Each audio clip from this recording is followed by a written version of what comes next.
mahasiswa Universitas Negeri Yogyakarta, Nur Rizka Fitri Aningsih yang berjuang membiayai kuliah hingga akhir tutup usia, viral di media sosial. Di tengah perjuangan yang mendapatkan keringanan biaya uang kuliah, UKT yang besarnya 3,14 juta per semester, mahasiswa jurusan Sejarah Fakultas Ilmu Sosial UNY asal Purbalingga ini meninggal pada 9 Maret 2022 sebelum kabar kematian diunggah akun resmi fakultas hampir setahun silam.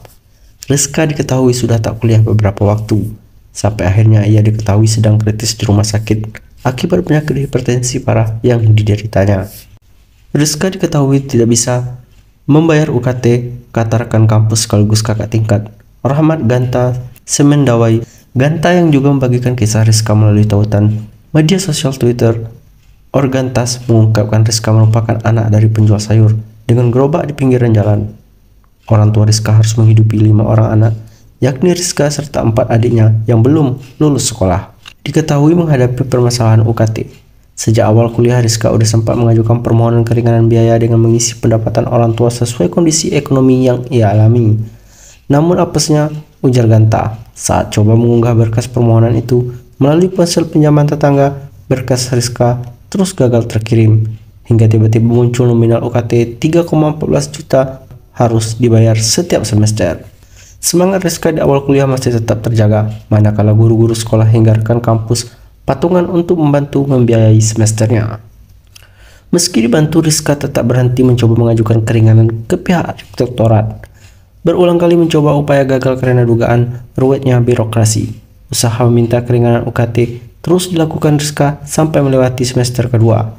Mahasiswa itu hanya berjalan kaki bolak-balik dari kos di bilangan Pogung Sleman ke kantor rektorat UNY di kawasan Kolombo lumayan jauh. Namun, Ganta membeberkan hasil keringanan UKT yang sempat didapatkan Rizka dari usahanya hanya berkurang 600.000 dari total UKT yang harus ia bayarkan. Upaya Rizka berjuang terus bisa kuliah itu akhirnya mulai tampak surut ketika memasuki semester ketiga.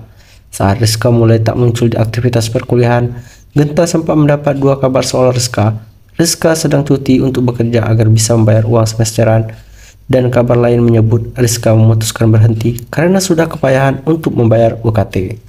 Meski pada akhirnya Rizka sama saja tak kembali ke kampus karena diketahui sudah meninggal, Ganta menambahkan Rizka dikenal sosok yang amat berhati-hati, menggunakan uang yang tak seberapa. Ia mencontohkan saat temannya ada yang memberikan abon, maka selama di kos hanya lauk itulah yang dimakan dengan nasi putih hingga tak bersisa. Sedangkan untuk kebutuhan harian seperti untuk mandi, Rizka juga mendapatkan dari pemberian teman yang bersimpati kepadanya. Kasus seperti Rizka ini bukanlah satu-satunya. Banyak kasus nominal UKT yang dibebankan mahasiswa lebih tinggi dari kemampuan ekonomi, kata Ganta.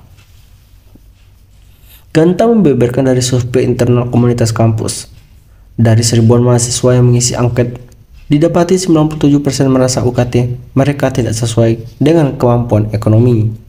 Rektor UNY Sumaryanto mengaku prihatin dengan kabar soal Rizka yang kesulitan membayar UKT hingga akhirnya yang bersangkutan tutup usia.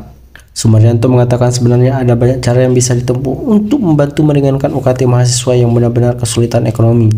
Jika upaya prosedural terganjal sistem, maka mahasiswa bisa berkirim surat langsung kepada rektor. Kalau bukan UNY yang membantu, saya secara pribadi yang akan membantu, katanya. Soal bantuan secara pribadi melalui surat kepada rektor itu, Sumaryanto mengatakan sudah pernah menyampaikannya di berbagai kesempatan kepada dosen, tenaga pendidik, dan mahasiswa yang kesulitan. Adapun secara prosedural, Sumaryanto menuturkan ada beberapa mekanisme untuk mendapatkan keringanan UKT di UNY. Yang penting diketahui orang tuanya juga pimpinan mengajukan ke permohonan rektorat dan nanti bisa mendapatkan opsi penundaan, penurunan, sampai pembebasan. Sumaryanto berharap agar tak ada kasus serupa terjadi di UNY. Dia pun mengaku bakal meninjau kembali persoalan tersebut.